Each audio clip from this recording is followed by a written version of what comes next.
这里的各位观众朋友们，大家好，欢迎您收看藏人行政中央电视台本周西藏华语节目。今天是藏历2145年6月21号，公元2018年8月3号。今天的主要新闻有：达赖喇嘛尊者表示，印度是宗教间和谐的典范；达赖喇嘛尊者参访体兹寺；美国副总统麦克彭斯表示，西藏人民为实现自己的宗教和文化而奋斗。支持中间道路被列为有组织犯罪。藏人行政中央与阿鲁纳恰尔邦之间将展开文化交流活动。下面请看详细内容。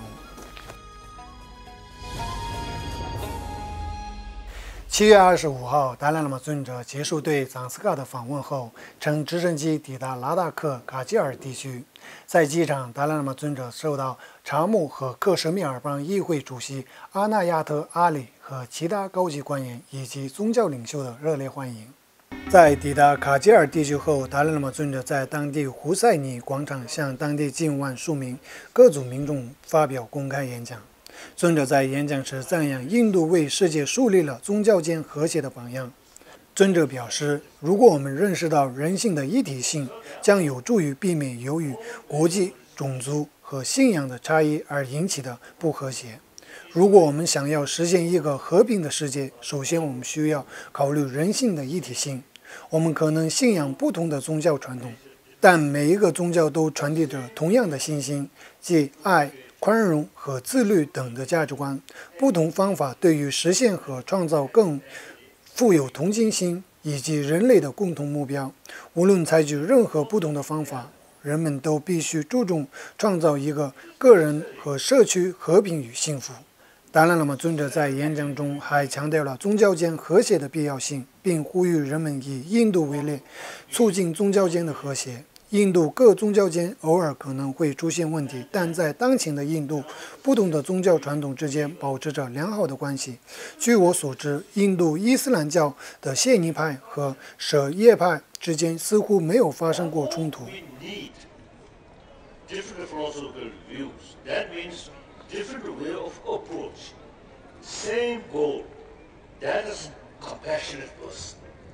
same, they all carry same message of love as I mentioned earlier. Like medicine. 7月26日，达赖喇嘛尊者离开卡吉尔地区，前往离卡吉尔地区40公里远的一所公立学校，并向该校的师生、家长、志愿工作者等各方民众发表了演讲。尊者表示，藏传佛教不同学派系源自以逻辑英明而著称的印度那兰陀，信徒应该关注那兰陀佛法，而不是外在形式。达赖喇嘛尊者在拉达克、诺布拉、藏斯卡和卡吉尔地区结束弘法和参访行程后，在拉达克首府列城展开此次行程中最后的弘法活动。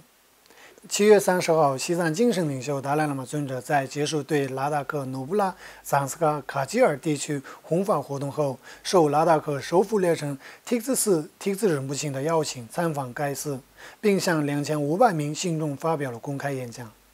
达赖喇嘛尊者向民众发表演讲时表示，拉达克建立学校和改善民众生活方面得到了一定的发展，值得赞扬。但是对于人类生活来说，物质的发展不足以满足心理健康的需求。比如欧美和日本地区物质的发展非常好，但是这些地区的人民还是感到不满。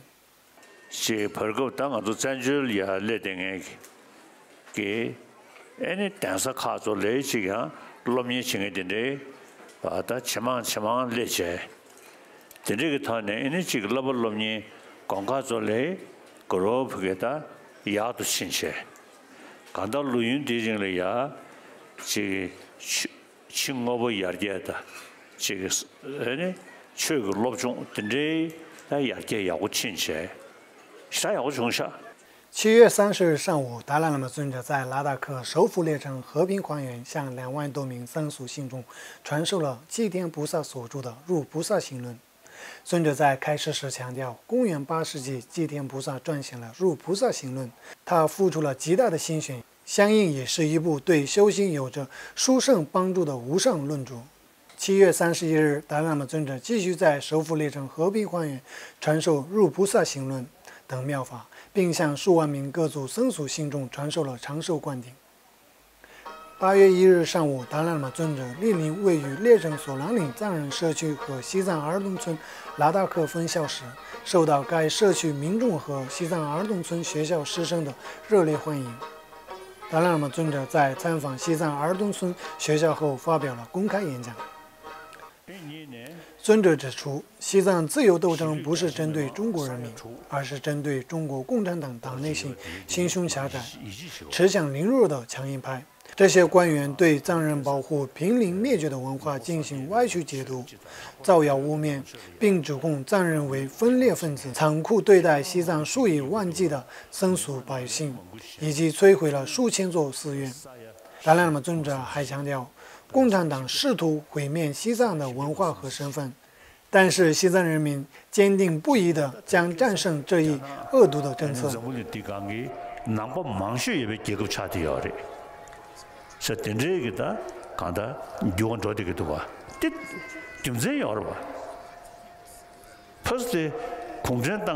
美国副总统麦克彭斯在美国国务院推进宗教自由部长级会议上发表，西藏人民为实现自己的宗教和文化而奋斗。美国副总统麦克彭斯在他的演讲中强烈支持不同国家的宗教受害者。他表示，对前西藏政治犯和活动家果洛锦密的存在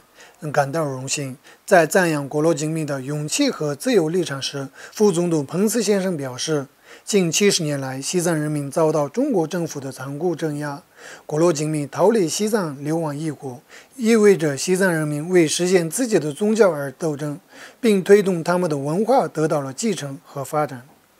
果洛锦密是从一批受宗教迫害幸存者中选定的原政治犯，他们拜见了美国副总统和国务卿麦克·彭费奥先生。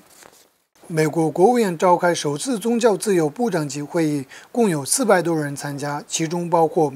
民选官员、国际团体、宗教领袖、民间社会成员，以及促进全球宗教自由和受宗教迫害的幸存者。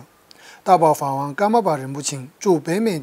代表欧洲次人、国际声援西藏运动执行总裁克斯和副总裁普琼次日等出席了该会议。中共当局对西藏境内藏人的残酷镇压日益加深和扩大。最近，当局对中间道路的支持被列为有组织的犯罪。根据人权官员发布的报告指出，中国领导层首次采取了这些新措施。7月30日，据人权观察员发布了一份长达101页的报告，非法组织中国打压西藏民间团体，详述中国共产党试图从基层铲除喇嘛和传统社区领袖对藏区民众的影响力。该报告包含罕见的深度访谈，关于新规定的官方宣传漫画，以及藏族人士因参加社会活动遭任意拘留的案例。人权观察报告指出，今年2月份，西藏自治区公安厅发出通知，新定义的组织犯罪清单中还包括中间道路。这一中藏互惠双赢的政策被列为反动思想，支持中间道路者被定为有组织犯罪。人权观察指出，中国所定义的新限制旨在铲除喇嘛和传统社区领袖对藏区民众的影响力，加强中国共产党在基层的权力。请继续收看今天的最后一则新闻。藏人行政中央噶下举行新闻发布会，计划将在藏人行政中央与阿鲁纳尔加尔邦之间展开文化交流活动，并维护和促进藏人与蒙巴之间有着悠久历史的宗教文化互动关联。同时，该计划将进一步加强两个政府及民众之间的关系。7月31日，藏人行政中央司政和内政部秘书长助理次旺卓玛、阿鲁纳尔加尔邦宗教与文化事务负责人蒋白温度先生等出席了噶夏秘书处举行的新闻发布会。藏人行政中央司政罗萨森格在新闻发布会上表示，此次阿鲁纳尔加尔邦宗教与文化事务负责人蒋白温度先生来访达兰萨拉，主要是他带领10位青年在这边西藏艺术学院进行为期1至3个月的文化交流和培训。同时为消除各地藏人的忧虑，讲解近期在阿鲁纳尔加邦学生组织举行的示威游行活动。阿鲁纳尔加邦宗教与文化事务负责人蒋白文迪先生表示，近期在网络媒体上传出的阿鲁纳尔加邦部分学生抗议该地区的对流亡藏人社区的援助政策，并进行了示威游行活动，使藏人感到担忧。但我们一直在想办法解决这些问题，所以我想通过今天的新闻发布会向境内外藏人表示，不用为此事担心。阿鲁纳尔加邦政府对此举行了专题会议，并寻找釜底抽薪的解决方法，同时开导学生解说藏人与阿鲁纳尔加邦之间的悠久历史关系的重要性。观众朋友们，藏人行政中央电视台本周西藏华语节目就到此结束了，感谢您的收看，我们下一期同一时间再会，谢谢您的收看。